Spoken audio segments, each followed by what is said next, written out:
कधी कधी ना आपल्याला एकदम निराश झाल्यासारखं वाटते. खूप सारं फ्रस्ट्रेशन येऊन जातं अचानक आणि त्यावेळी ना असं वाटायला लागते की आता सगळं संपलं आहे.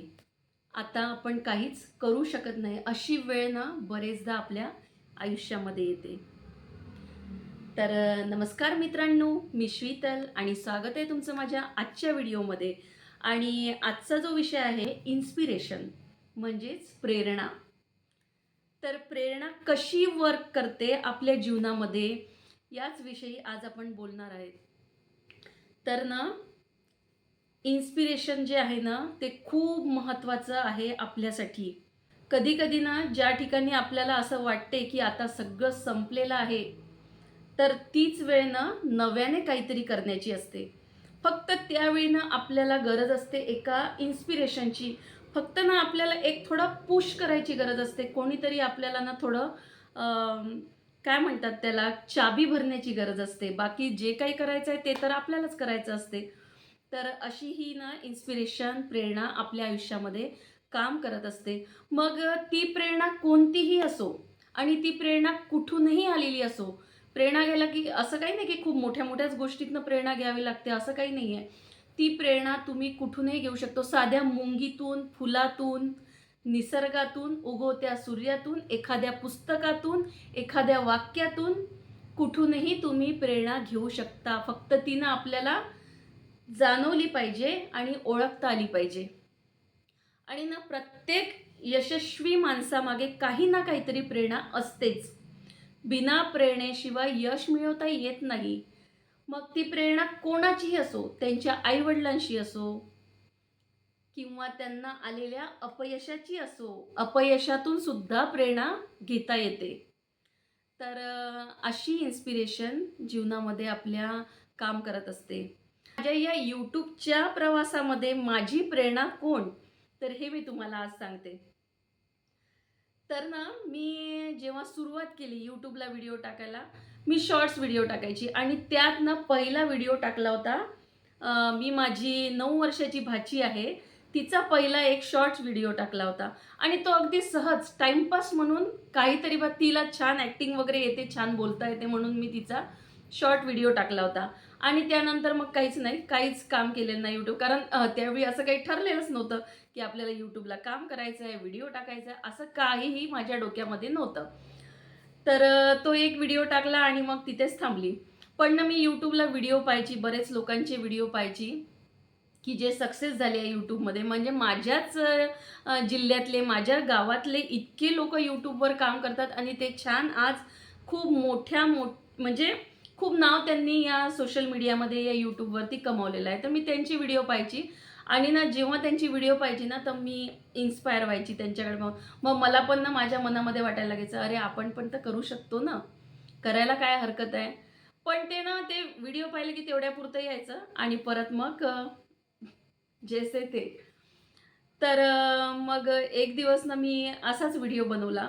काहीच YouTubeबद्दल काहीही माहिती नाही. व्हिडिओ कसा बनवायचा, काय करायचा, काय गाईडलाईन आहे, काही माहिती नसताना व्हिडिओ बनवला.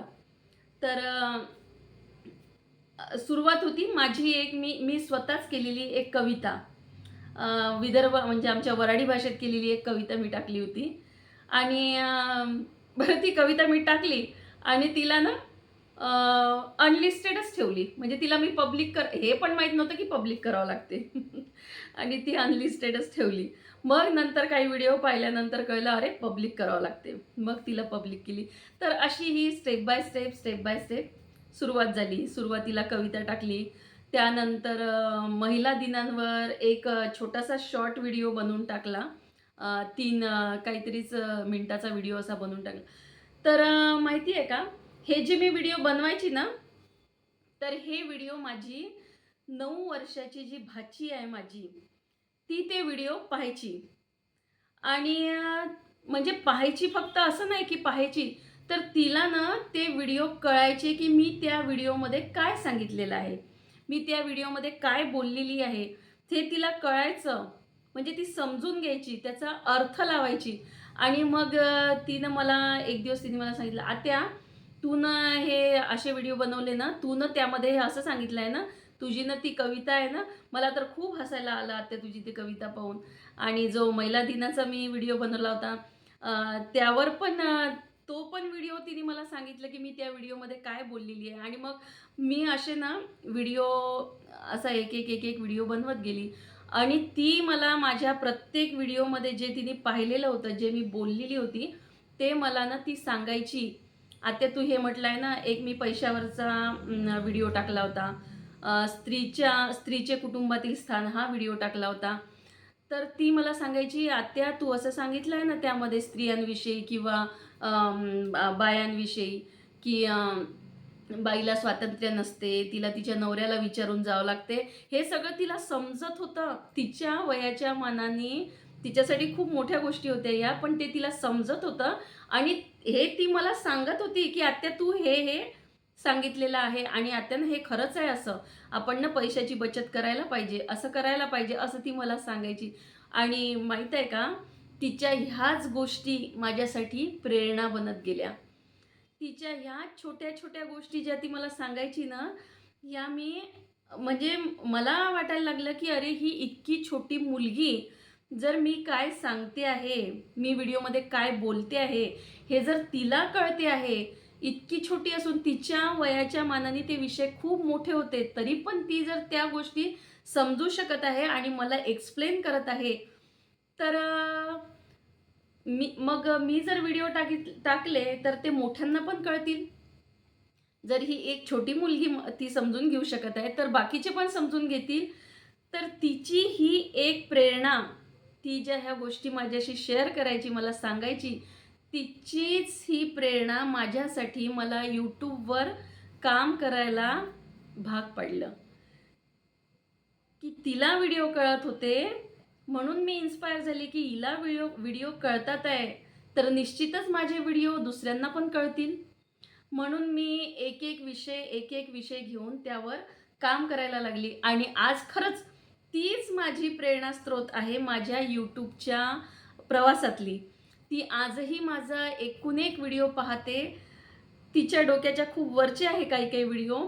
तरी पण ती माझा एकूण एक व्हिडिओ पाहते आणि मला सांगते, "आत्या तू हे असं-असं सांगितलं आणि हे असं खरंच आपण हे असं करायला पाहिजे. आपण झाडं लावायला पाहिजे आणि आपण पुस्तकं वाचायला पाहिजे." प्रत्येक गोष्ट मला एक्सप्लेन करते आणि मला सांगते, "बरं, आता तू ना ह्या विषयावर व्हिडिओ बनव." आणि खरंच मी तिच्यापासूनच ही प्रेरणा घेतलेली आहे. माझ्या YouTubeच्या प्रवासातली ना अ, खरंच ती माझ्यासाठी म्हणजे खूप प्रेरणादायी ठरलेली आहे. तर म्हणून म्हणते, की प्रेरणा ही आपण कुठूनही घेऊ शकतो, कुठूनही. त्याला खूप मोठ्या-मोठ्याच गोष्टी पाहिजे असं काही नाही.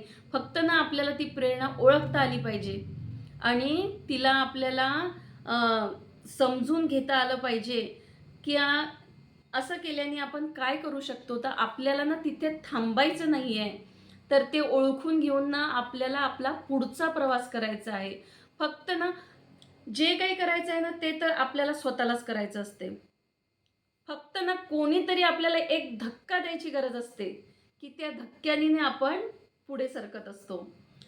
तर अशी ही माझ्या YouTubeच्या प्रवासातली माझी प्रेरणा माझी भाची ठरलेली आहे आणि ती नेहमीच मला अशी प्रेरणा देत राहील.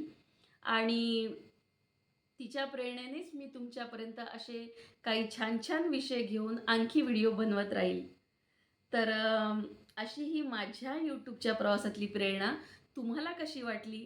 आणि नक्कीच तुमच्या पण आयुष्यामध्ये अशा प्रेरणा देणाऱ्या व्यक्ती किंवा अशा काही गोष्टी असतील, की ज्या तुम्हाला पण पुढे काम करायला किंवा तुमचं पुढचं आयुष्य जगायला तुम्हाला प्रेरित करत असतील, तर मला नक्कीच त्या कमेंट्सद्वारे तुम्ही कळवू शकता.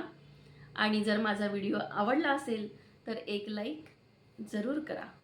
धन्यवाद.